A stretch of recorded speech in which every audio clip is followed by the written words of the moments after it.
Baik, itulah dia seawal kita memulakan kehidupan baru dalam tahun baru dalam kalender Islam, sudah semestinya kita mempunyai azam ataupun mempunyai kesungguhan untuk berubah kepada lebih baik berbanding sebelumnya. Baik, sekarang ketika ini kita punya topik pun ada kena-mengena dengan penghijrahan. Kerana kita akan membicarakan mengenai penghijrahan demi membentuk sebuah keluarga yang cemerlang dunia dan akhirat bersama dengan tetamu kita pada hari ini, iaitu Tuan Haji Muhammad Ajib bin Ismail. Assalamualaikum Tuan Haji. Assalamualaikum warahmatullahi wabarakatuh. Sihat? Tuan Haji ya. Alhamdulillah berbaju merah, serba merah pada hari ini. Dengan semangat baru. Dengan pesona merahnya itu, takut ada hati yang tertambat nanti, tambah cawangan.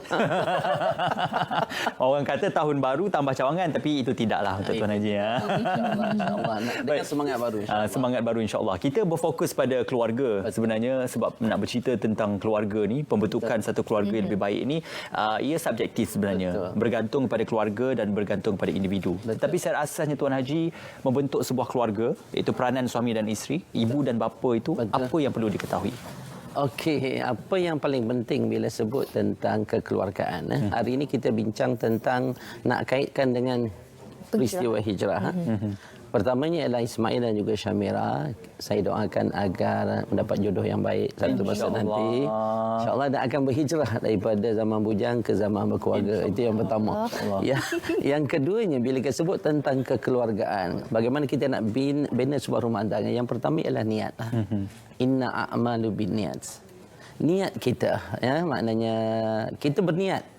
Kita nak rubah diri kita daripada seorang yang bujang, kita berdoa, berhajat, mohon kepada Allah Subhanahu wa taala. Itu yang pertama. Bila sebut tentang niat ni perlu ditanam niat. Yang kedua ialah bila kita nak berkeluarga ni, kita perlu melihat siapa kita, betul? Melihat siapa kita, apa kemampuan kita. Kita boleh melihat apa kekuatan yang ada pada kita. Sebelum kita berkahwin. Mana yang dah berkahwin kena lihat apa kekuatan yang ada pada dia. Contohnya seorang yang belum berkahwin ni, apa kekuatan? Oh, aku dah ada kerja tetap. Macam Ismail dengan Syamil, aku dah ada kerja tetap. Tapi saya selalu merasakan saya banyak kelemahan dan tidak layak untuk bertemu jodoh yang baik, Tuan. Macam mana tu? Kita ada empat perkara tahu. Kena lihat dulu kekuatan yang ada pada kita. Lepas tu baru kita lihat kelemahan yang mungkin ada. Yang ketiga mungkin kita lihat peluang-peluang yang ada setelah kita menikah ataupun ketika kita di alam pernikahan. Yang keempat mungkin ancaman-ancaman yang ada di depan kita. Bila sebut tentang kekuatan kena semak balik. Maksudnya kita listkanlah apa kekuatan. Dah ada rumah, dah ada ilmu, dah ada ilmu undang-undang, okey. Dah tahu tentang hukum. Maksudnya itu kekuatan. Yang kedua kelemahan mungkin ada. Apa kelemahan kita? Mungkin gaji tak besar. Sebagai contoh mungkin kita tak berapa nak handsome lagi Ismail. Oh, saya tak berapa lagi handsome Syamira, contoh begitu. Maknanya kita cuba untuk memperbaiki. Dan apa lagi kelemahan mungkin kita tidak boleh berkomunikasi dengan baik. Mungkin kita tidak, orang kata kita sombong ataupun sebagainya. Mungkin kita tak kuat, maksudnya kurang kuat iman dia sebagai contoh. Mungkin apa kelemahan yang ada kepada bakal isteri, apa kelemahan yang ada pada isteri, kita nak sebut sebelum dan selepas. Apa peluang yang mungkin ada. Maksudnya peluang ialah mungkin kita gaji rendah sebagai seorang lelaki, tapi seorang isteri kita pula dia bergaji tinggi dan dia pemurah. Kena ingat tu Syamira. Kadang-kadang ada perempuan yang gajinya tinggi tetapi qudukut. Syamira pemurah, Haji, jangan risau. Jadi akan memberi tekanan kepada suami. Sebab itulah bila kita sebut tentang perkahwinan, hendaklah kita melihat apa persamaan yang boleh dan juga mengkaji apa bakal suami kita, bakal isteri kita dan bagaimana kita nak menserasikan setelah kita menikah. Ingat Ismail, bila dah kahwin, gaji isteri bukanlah kepunyaan kamu, tetapi kalau dia ikhlas memberikan alhamdulillah. Kalau ikhlas ya, Kalau penuh ikhlas. dengan keikhlasan. Tapi gaji saya hak milik isteri lah. Gaji isteri bukan hak milik you. Gaji isteri. Gurau je, tetapi yang paling penting ialah saya melihat bahawa di luar sana saya mengakui bahawa ramai di kalangan para isteri dan bakal isteri yang telah pun membuat kajian sebelum berkahwin dan mereka ini redha dengan pasangannya. Sebab ingat sebelum berkahwin mereka akan isi borang tau. Dalam borang tu dengan jelas disebut apa, katalah nama Ismail Beni, lepas tu gaji berapa, kerja di mana. Mana bakal isi tahu dah. gaji suami aku, bakal suami aku 1,500. Kalau beli rumah bayar 1,000, tinggal 500. Bayar MyWi 600. 600. Mana nak cari 100? Siapa nak bayar bil elektrik, siapa nak bayar bil bil air. Dan mungkin dia layak mohon daripada Baitul Mal sebagai asnaf. Tetapi dia nak berkahwin. Maksudnya begitu.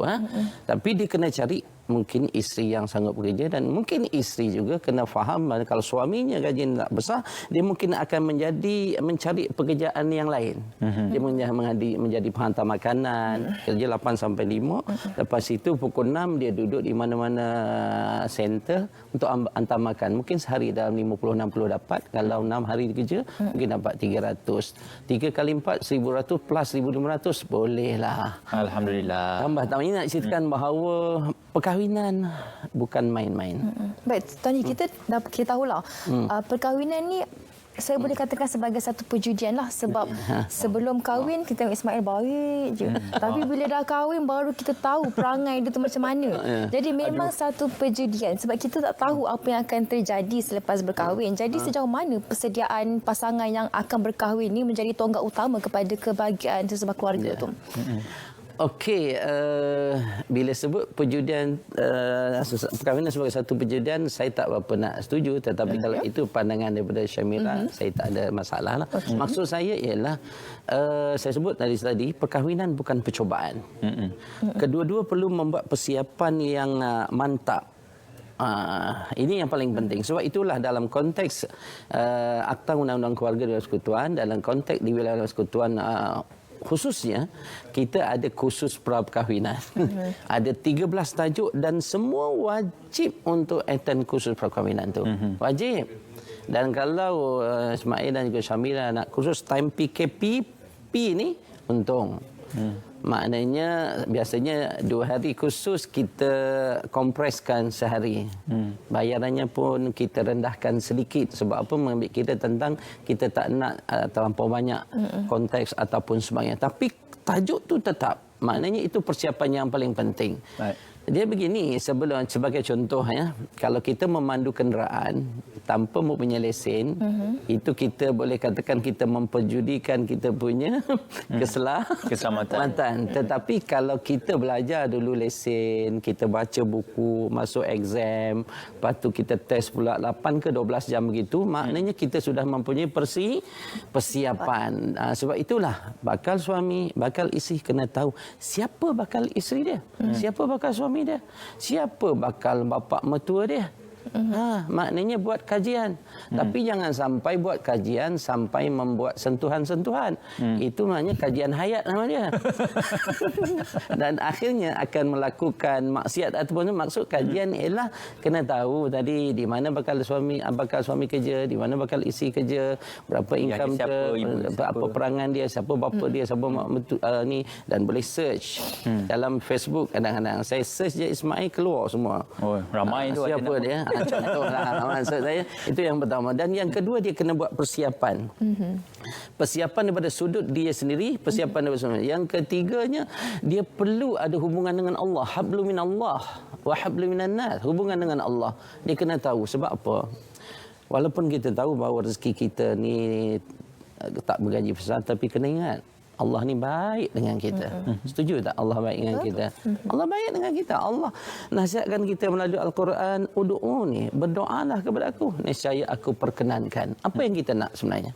Betul? Kita bangun pagi nak isteri yang hebat, nak isteri yang solehah, nak suami yang hebat, nak suami yang soleh. Kita nak perjalanan hidup kita dipermudahkan. Lepas tu ambil masa sedikit untuk solat sunat duha. Semua tahu? Dan salam solat sunat duha tu ada doa.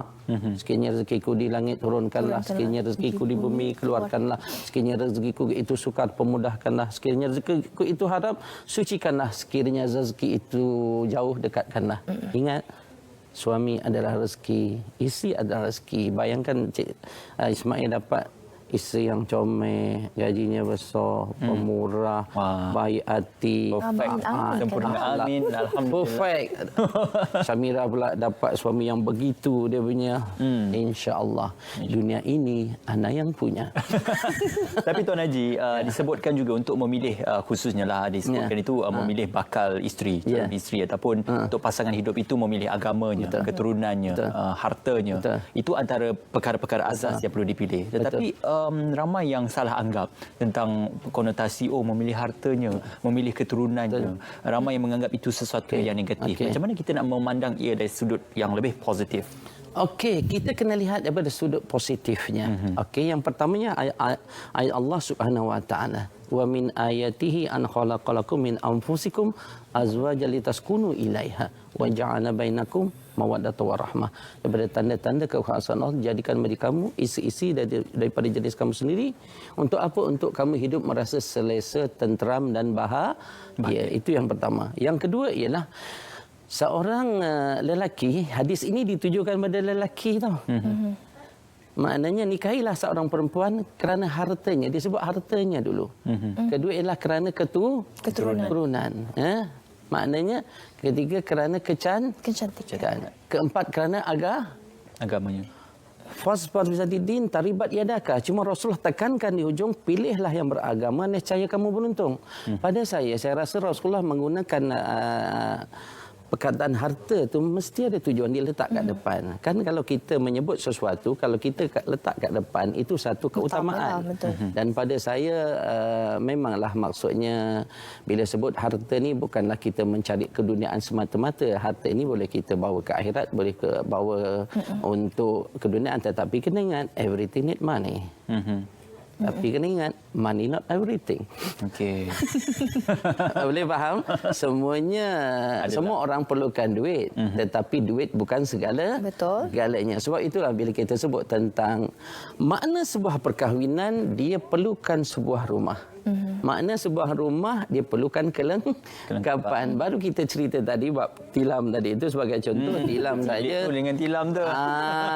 Dia relate. Tilam kena ada. Dan kena ingat Ismail dan anak-anak muda, anak-anak saya yang di luar sana, beli rumah satu kos. Tetapi nak mengisi rumah itu, nak buat kabinetnya, lepas tu nak penuhkan semua kelengkapan, kadang tak cukup. 25,000, 30,000 tak cukup. Tilam isi 10 inci.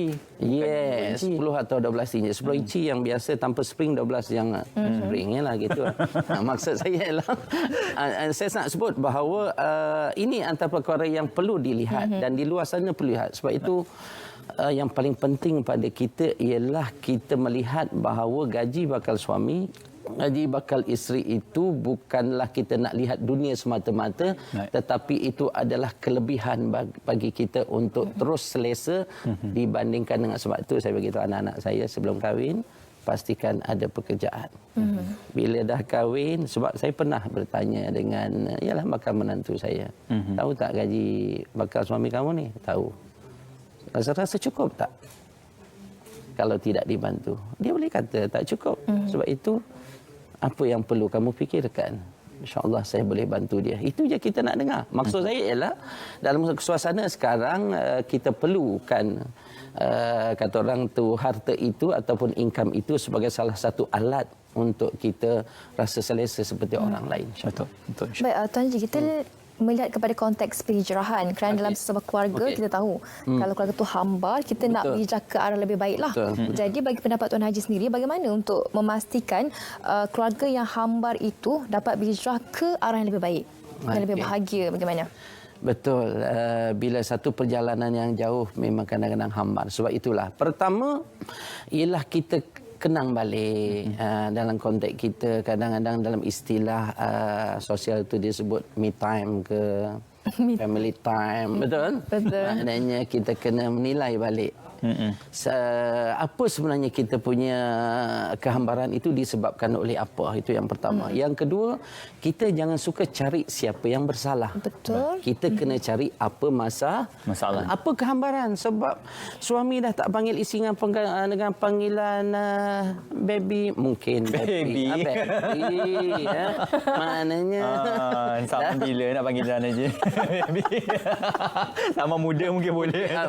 Mungkin lah. Ya, maknanya baru mungkin 5 tahun kahwin, umur pun baru 27. Mungkin boleh panggil baby walaupun mungkin baby yang berpaling, mungkin. Yang kedua mungkin boleh ditukar ke honey ataupun dipanggil pada sayang ataupun darling, up to you. Sebab apa? Pada saya ialah kita kena semarakkan balik cinta itu. Sebab itu. Yang kedua ialah kita kena cuti bersama. Cuti bersama, tapi cuti pun kena duit juga, betul? Betul. Tak ada duit payah juga. Tetapi carilah peluang, carilah peluang yang sesuai. Yang ketiga ialah kita kena buat perkara yang sama. Ya? Maksudnya apa yang disukai oleh isteri, apa yang disukai oleh, kalau suami suka satu makanan yang digemari, why not kita surprise? Betul tak, Samira? Betul. Maknanya, just sekarang ni di depan mata je tiba-tiba sampai unsangkable. Yang ketiga, yang seterusnya ialah apa yang isteri suka. Kalau isteri memang suka dengan handbag, tak semestinya mahal, betul? Yang paling penting ialah handbag. Jangan isteri suka handbag, you belikan dia lipstick. Silap besar tu nama dia. Bila you kahwin, bila maknya kahwin, bila suami akan tahu apa yang disukai oleh isteri ataupun suami. Nampak tak? Kadang-kadang tengah bercinta pun tahu dah. Ya, maknanya bakal suami itu suka dengan makanan ala-ala fast food. Isteri pula tak suka langsung dengan makanan fast food tetapi suka makanan di gerai-gerai biasa. Carry on. Teruskan. Okay. Ini kehambaran. Maksudnya kita cuba. Dan yang ketiga, kena ingat bahawa bila sebut hambar ni, kita kena rujuk dengan Allah Subhanahu Wa Taala. Banyakkan doa. Jangan putus asa. Saya sebut di awal tadi, berdoalah kepada aku, nescaya aku perkenankan. Dan yang seterusnya, kita kena ingat bahawa hidup ini adalah satu perjuangan. Masa hijrah kita kenal pasti apa perangai tak baik, baiki. Apa kerja yang tak baik, baiki. Kalau kita kurang solat, perkuatkan solat. Kalau kita kurang puji isteri, puji isteri. Sebab itu saya selalu sebut sebelum ini kan, terus mencintai. Keep loving. Ya? Jangan lupa, ada isteri pun hantar mesej. Contoh kalau Ismail dah sampai office, salam sayang, abang dah sampai office, I miss you. Wow. Baru 30 minit.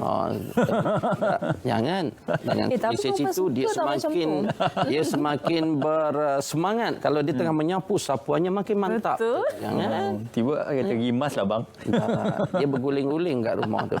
Dan maksud saya ialah ini penting mesej, sebab sebelum ini pukul 3 pagi tengah bercinta pun buka mesej. Bangun tidur je terus buka mesej. Tak tengok mesej mak, tak tengok mesej bapak. Tetapi dia mesej aku tak. Tu lepas saya sebut tadi, keep loving. Teruskan mencintai, panggilan yang baik. Yang kedua, keep caring. Please take care. Yang ketiga, keep sharing. Teruskan berkongsi.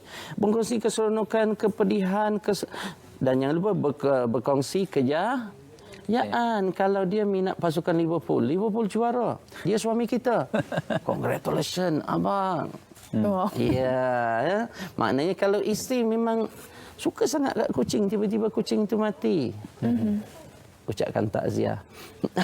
Walaupun maksud saya ialah keep sharing, keep giving, you give more, you get more. Teruskan memberi, jangan hanya tahu meminta, beri. Ingat tarikh-tarikh tertentu, ingat anniversary, ingat hari lahir, lepas tu ingat hari perkahwinan itu sendiri, sesekali raikan. Dan seterusnya keep forgiving, teruskan memaafi. Semua orang buat salah. Sebab itulah bila sebut tentang hamba, apa sebenarnya isu hambar itu, kaji balik dan jangan sesekali mengadu kepada media sosial. Betul.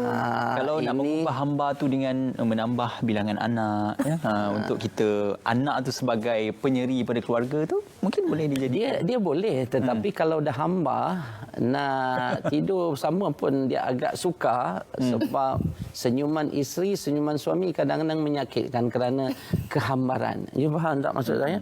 Bau minyak wangi tu pun dia rasa apa sal bau oat ni tak apa nak sedap ni. Macam tu.